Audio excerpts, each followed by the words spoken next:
My name is Irene Maslanik, and I'm an assistant public defender for the 6th Judicial Circuit, and I work in the crossover division.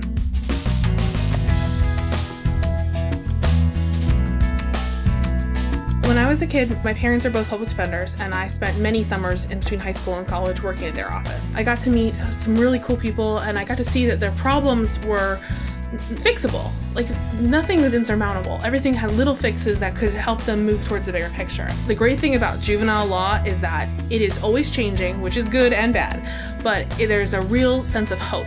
Drug problems can be beat. It hasn't been 20 years of doing drugs. It's been 6 months. That's a really cool thing because you can help them so much in a week. It's a more optimistic kind of criminal law, really, working with kids.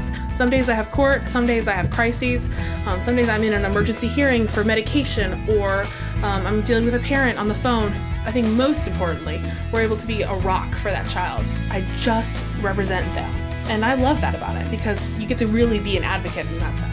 You should go into the offices and experience like a day in a life of what that attorney does, because that's really powerful. You can see us in court, you can see us interacting with our clients, you can see what it's really like to be here, and that's really inspiring. When I was in law school, I wanted to make sure that I was super hireable. So I took poverty law, race law, Crim Pro 2, anything that was remotely related to what I thought would be issues I would be facing, and then I took as many clinics and internships as I could. I applied to PD's offices all over the state and feel confident because I had a great resume of classes I'd taken. I went on the civil rights trip with the school, and I really had a good sense of what the job was going to entail. I have a client who's in college. I consider that a huge victory.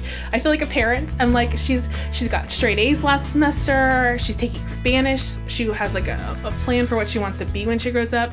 So that's like my long-term success, and I'm like always trying to figure out ways to make her keep going forward and doing better, and I'm really excited for her. So like there's definitely small and big successes.